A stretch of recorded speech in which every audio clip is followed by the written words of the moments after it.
Okay, let's just get right into it.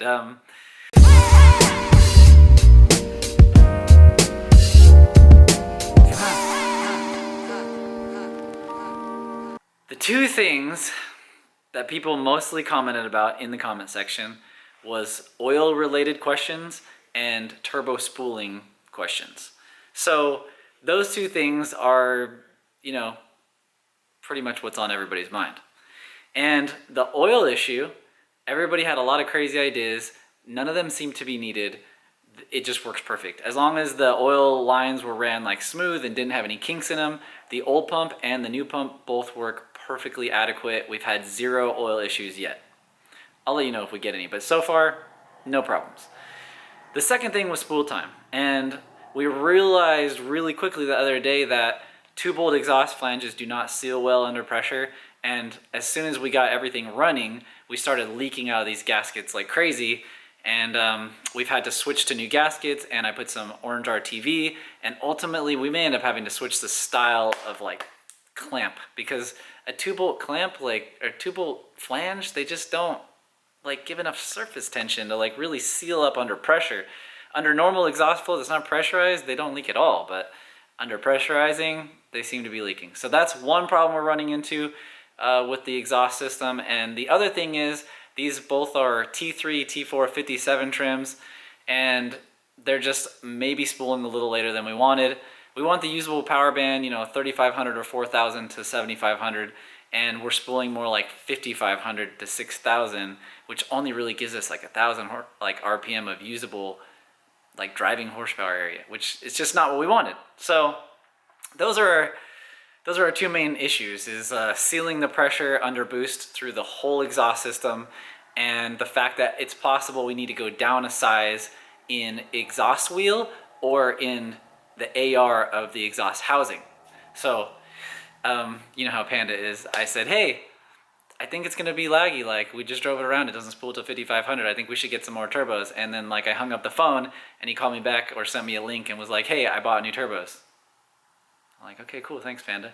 So anyway, new turbos are on the way, and they're instead of a 57 trim with a 0.63 AR, they are a 50 trim with a 0.48 AR, which should spool tremendously faster. So I'll let you know how those goes when we get them. In the meantime, now that we have the exhaust sealed up, I'm going to do a little bit of dyno testing. I'm still sorting out the calibration, getting all the injector data and everything, just getting the car running like tip-top with all the new stuff and fuel system and return system and all that stuff. It changes the characteristics of the tune a ton when you mess with fuel stuff. So I'm getting that all sorted out, and I'll get the best tune on it that I can with these a little bit too big, kind of laggy turbos, and we'll go from there.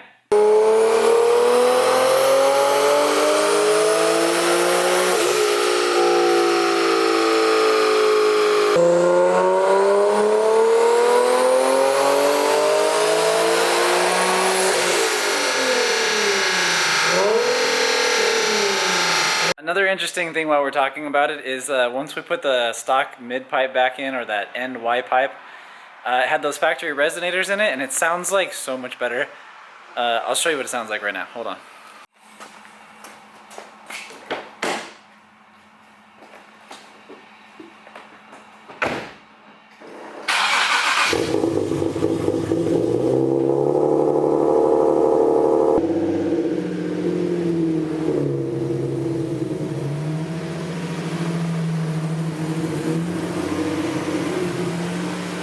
Okay, like I said, Panda went ahead and bought some new turbos, so luckily this box just came in. Gotta love how fast everything gets here. Let's see what these freaking things look like. Now, like we said before, we're not trying to do this super expensive, so these two turbos were just over $100 each. Super cheap. Let's see what they look like. The cool thing about using a T3 platform is that most T3, T4 hybrid type turbos fit up into the exact same space, so we shouldn't really have to change anything. And yeah, awesome. The only thing you gotta kind of look out for is certain plumbing sizes. So sometimes they have a different inlet and outlet size, even though they're still a T3. So you gotta kind of pay attention when you're buying turbos, even if they're just cheap replacement ones, and make sure that you get the same dimensions. So this one's still a 3-inch inlet and a 2-inch outlet, exactly like the last one was. So it should bolt up in the exact same space. So yeah, this is my first look at this thing, and looks pretty much the same, except for, holy crap, that's small. Woo! That is not going to take much air to get going at all. Let's look at this compressor wheel. Whoa, look at that! Notice how it's like super nozzled down right here? The other one is like almost all the way out to the edge. So 50 trim and 57, completely different. Wow, this should be good. I think I'm gonna have Yari come over tonight and help me like install these on the Z.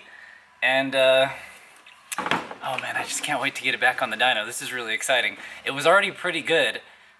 Maybe I'll insert some, like a photo of, I did a dyno overlay of the best Stillen supercharger that I've ever dyno, which was Brian's car.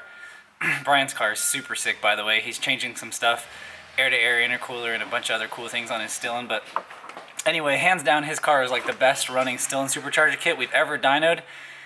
He made about 350 horsepower on my dyno, really close to it.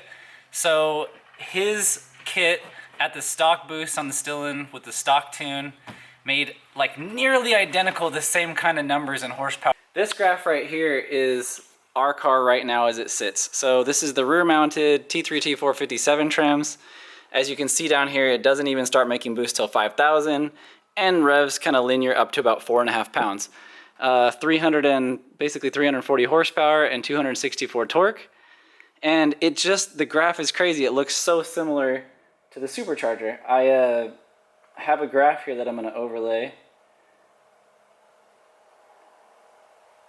Okay, so this is just a Stillen supercharger dyno pole overlaid on top of our remote mount turbo. And man, they look exactly the same almost. The Stillen supercharger makes a little bit more torque at the bottom, and we make a little bit more horsepower and torque in the middle, and then, you know, they revved a little bit higher. This tune that we were working on the Panda car was super far from done and probably could have made even more than this. But, you know, like I said, it gave us a good reference for where boost was going to come on, and we noticed that it wasn't as early as we wanted. So we're going ahead to switch out those turbos right now, but I just kind of want to give you guys a reference. I mean, keep in mind the Stillen supercharger base kit is, I think, $7,000 or $8,000, and we definitely didn't spend anywhere near that. It kind of feels like I only have one friend here at a time. Yari just got back in town from his work trip, and now Panda left to go to like Colorado for I don't know what, but it seems like these guys are never in town at the same time right now. But luckily Yari came by to help us throw this turbo set, the new turbos, back on the 370Z. It's going pretty good. We got to run to the store really quick and grab some new hardware. Some of the bolts were slightly shorter. They need to be slightly shorter for the smaller housing. So we're gonna go pick those up right now and then slam these things back in.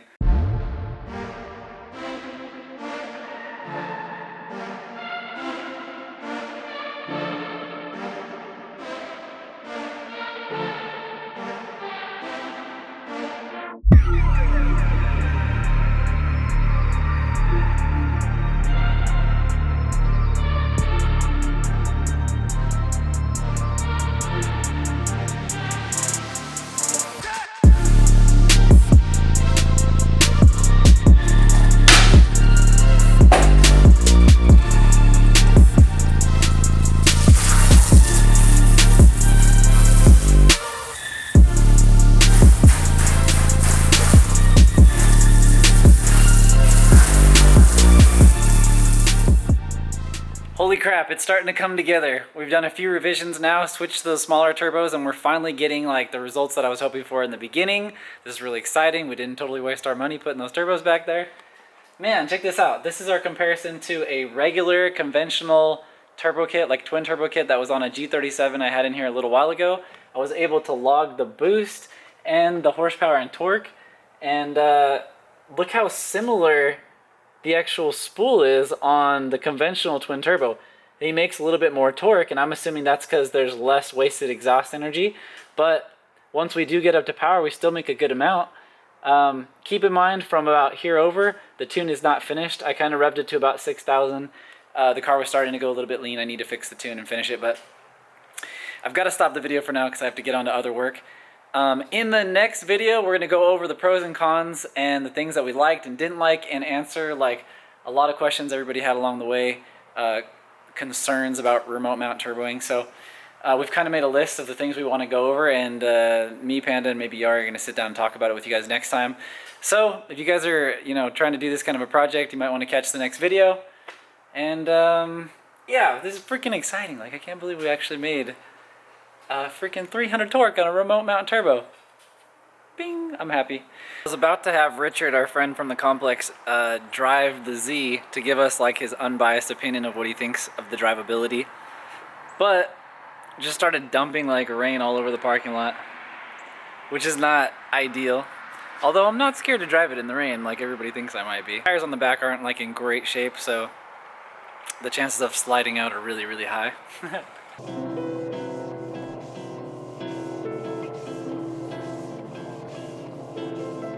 Still dry enough? I think so. Try not to slide us off the road.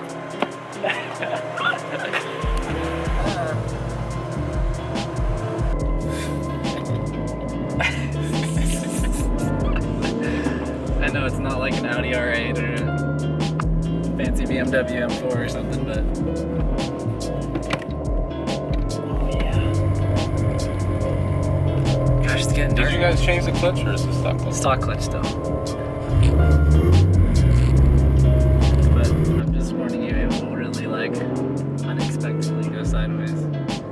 Because I accidentally scared myself earlier. Well, let's do a gradual pull in third.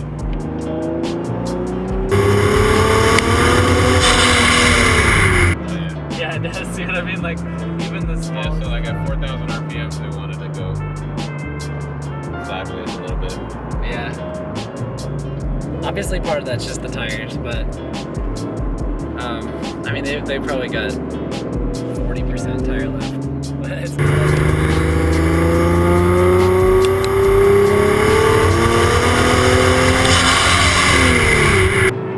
The pull's nice though. Super drivable.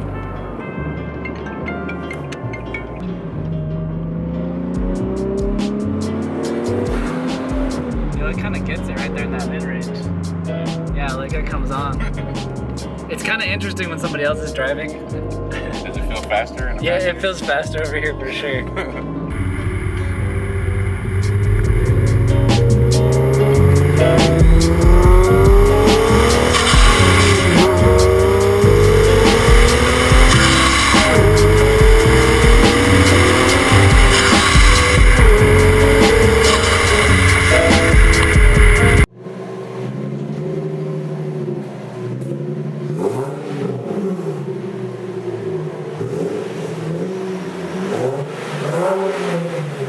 A little bit farther.